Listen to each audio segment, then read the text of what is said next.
આપકી અદાલતમાં ડોક્ટર ફારૂક અબ્દુલ્લા પર આરોપ છે કે તેઓ વંશવાદની રાજનીતિ કરે છે. ડોક્ટર સાહેબ, આ સમયે બે પરિવાર છે જેમની પાસે સૌથી વધારે પાવર છે આ દેશમાં. એક તો એમ કરુણાનિધિનો પરિવાર, એ પોતે મુખ્યમંત્રી છે, એમના પુત્ર કેબિનેટ મિનિસ્ટર છે, અને એમના ભત્રીજા, ગ્રાન્ડ ભત્રીજા જેને કે એ પણ કેબિનેટ મિનિસ્ટર છે. અને બીજો ડોક્ટર ફારૂક અબ્દુલ્લાનો પરિવાર, જેમાં તમારો દીકરો મુખ્યમંત્રી છે, તમે પોતે કેબિનેટ મિનિસ્ટર છો ને તમારા જમાઈ પણ તમારી સાથે તમારી સરકારમાં મંત્રી છે. સવાલ એ વાતનો છે કે લોકો ઇલેક્ટ કરીને લાવે છે, તમે કોઈને ઠોસીને નથી શકતા. ફિલ્મ એક્ટરનો દીકરો ફિલ્મ એક્ટર બની શકે છે, એક્ટ્રેસ બની શકે છે, એ વખતે તમે કે નથી કહેતા. એક ઇન્ડસ્ટ્રીયાલિસ્ટ છે, એ ઇન્ડસ્ટ્રી ચલાવે છે, એનો દીકરો સમજે છે ઇન્ડસ્ટ્રીઝ, એની દીકરી સમજે છે ઇન્ડસ્ટ્રીઝ ચલાવે છે. પણ અહીંયા તો ઇલેક્શન કરીને આવવું પડે છે, ઉપરથી ઠૂસી નથી શકતા તમે. અહીંયા લોકોથી વોટ લેવા પડે છે.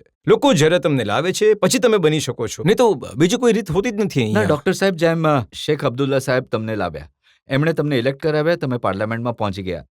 એ જ રીતે તમે ઓમરને લાવ્યા, તમે એમને ઇલેક્ટ કરાવ્યા, એ ચીફ મિનિસ્ટર બની ગયા. તો જેના માથા પર કોઈ મા બાપ નથી, એ શું કરશે? જો હું તમને એક વાત જણાવું, જ્યારે હું પાર્લામેન્ટમાં આવ્યો 80માં અને હું પોલિટિક્સમાં આવ્યો, તો મારા બાપે કહ્યું હતું મને કે તું નહીં જા આમાં. સ્પષ્ટ કહ્યું હતું કે આ એક એવો દરિયો છે જેમાં તું એક વખત ઘૂસી જઈશ, એના પછી આ દરિયાથી નીકળી નહીં શકે. કયા તો આ દરિયાના વહેણ સાથે ચાલવું પડશે, ક્યાં તો આ દરિયાને વિરુદ્ધ લડવું પડશે. મેં મારા દીકરાને પણ આ જ સમજાવ્યું. મેં કહ્યું, બેટા, આ એક એવી વસ્તુ છે જેમાં કોઈ ખાનદાન નહીં હોય. બાળકોને કઈ રીતે જોશે, પત્નીને કઈ ખબર નહીં રહેશે, ઘરની ખબર નહીં રહેશે. સવાર સાંજ તને કામ કરવું પડશે. એણે કહ્યું, નહીં, હું કરીશ. આ મારી આ એ જ લાઈન છે. શું કરશે બાપ? શું કહેશે? હું નહીં લાવીશ. પછી એણે પોતાનું કર્તવ્ય બતાવ્યું. તમે જોયું, એ મિનિસ્ટર હતો, એનડીએના શાસનમાં મિનિસ્ટર હતો. એનો જોઈ લો તમે રેકોર્ડ, જે એણે કોમર્સ મિનિસ્ટરમાં કર્યું છે, જે એણે ફોરેન મિનિસ્ટરમાં કર્યું. તો માણસ એક જગ્યા પર પેલું કહે છે ને કે લાવી શકે છે, એના પછી એ કેટલું એમાં આગળ વધી શકે છે એ એના ઉપર છે. પણ આ વખતે કંઈક વધારે થઈ ગયું.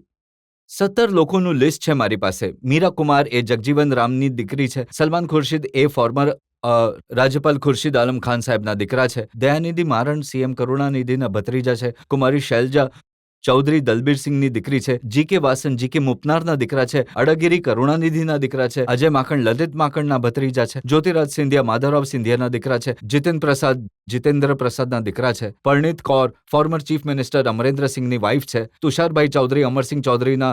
હવે ઘણી આ લિસ્ટ પૂરી જ નથી થઈ રહી. એટલી બધાની 17 છે. પણ તમે મને એ કહો, 547 તમારા લોકસભામાં છે, 200થી વધારે રાજ્યસભામાં છે. તો જો 17 થઈ ગયા તો કયા આટલા મોટા નંબર તમે બતાવી રહ્યા છો કે આ બધા ખાનદાની છે? અરે ભાઈ, એ તો ઓર્ડિનરી લોકો પણ તો છે. હું એ જ કહું છું કે 543 એમપીસ છે, જેમાંથી 206 કોંગ્રેસ પાર્ટીના છે, એમના સહયોગી દળોના છે. એ બધામાંથી મેળવીને 17 લોક એવા મળ્યા જેમના ફાધર કે ગ્રાન્ડફાધર કે મધર રાજનીતિમાં હતા. હું સમજુ છું એમને ભગવાનની કૃપા છે. સૌથી પહેલા, જ્યાં સુધી ભગવાનની કૃપા નહીં હોય ત્યાં કોઈ ભગવાનની નહીં કૃપા બની છે શકે. કે મા બાપની કૃપા નહીં, છે? ભગવાનની કૃપા, મા બાપની કૃપા પછી આવે છે. પહેલા ઉપરવાળાની કૃપા થાય છે. જેને ઉપરવાળાને જેને આપવું છે, અમારામાં કહે છે વઇઝુ અંતશા વઝિલ્લુ મંતશા, કે હું ઇજ્જત આપવા વાળો છું, હું જિલ્લત આપવા વાળો છું. જેને એ આપશે એને કોઈ લઈ નહીં શકે, અને જેમનામાંથી એ લેશે એને કોઈ આપી નહીં શકે. તો પહેલી વાર આપણે એવી સકાર જોઈ રહ્યા છે જેમાં પિતા પુત્ર, જેમાં સસરા અને જમાઈ બંને એક જ મંત્રીમંડળમાં હશે. એવું પહેલા ક્યારેય નથી નહીં, થયું. હા, મંત્રીમંડળ છે, પણ એમનો અલગ વિભાગ છે. મારો અલગ વિભાગ છે. જેમનું કામ અલગ છે, મારું કામ અલગ છે. હવે એવું છે. જનતાને પૂછે આ વિશે લોકો શું પૂછવા ઈચ્છે છે. જે લોકો સવાલ પૂછવા ઈચ્છે છે પૂછે. ડૉક્ટર સાહેબ, જ્યારે તમારા દીકરા ઉમર અબ્દુલ્લા સીએમ બન્યા હતા, ત્યારે તે સમયે તમે ઘણું સરસ ગીત ગાયું હતું. તો હું ઈચ્છીશ કે તમે અહીંયા પણ ગણગણાવો છો એ વાળું ગીત. જે એ અલગ વાત હતી. એ સમયે એમણે આગ્રહ કર્યો અને મેં ગાયું હતું ગીત કે મારો દીકરો મારાથી ઘણો આગળ વધશે. ઇન્શાઅલ્લાહ એક દિવસ પાછો આવીશ એમના પ્રોગ્રામમાં, પછી તમને આખું ગીત સંભળાવી દઈશ. એ વાતમાં કેટલું સત્ય છે ડોક્ટર સાહેબ કે એ સમયે જ્યારે ચીફ મિનિસ્ટર બન્યા હતા તો તમે મુખ્યમંત્રી બનવા ઈચ્છતા હતા, પણ રાહુલ ગાંધીએ વીટો કરી દીધો. નહીં, આ ખોટી વાત છે. આ બિલકુલ ખોટું છે.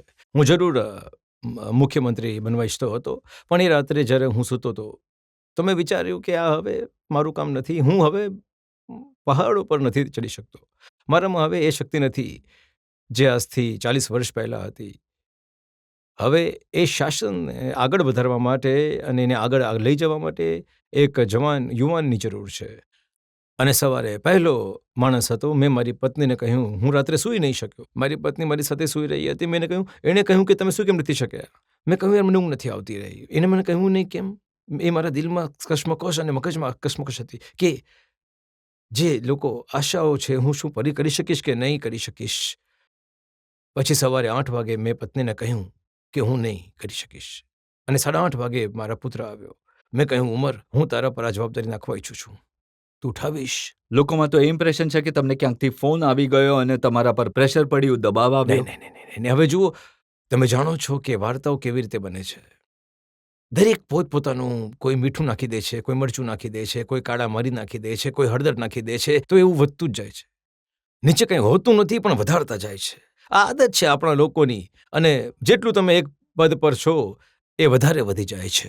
મારે એ પૂછવું છે કે તમારામાં અને ઉમર અબ્દુલ્લાજીમાં શું ફરક છે? મારામાં યસ. પહેલો ફરક એ છે કે હું 73નો છું, એ 38નો છે. એ મોટો ફરક છે.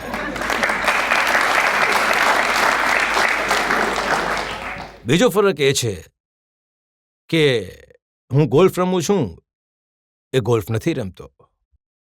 એ વધારે ડેસ્ક કામ કરે છે.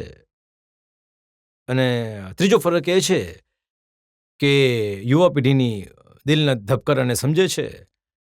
હું ઘરડી પેઢીના ધબકારાઓને સમજું છું.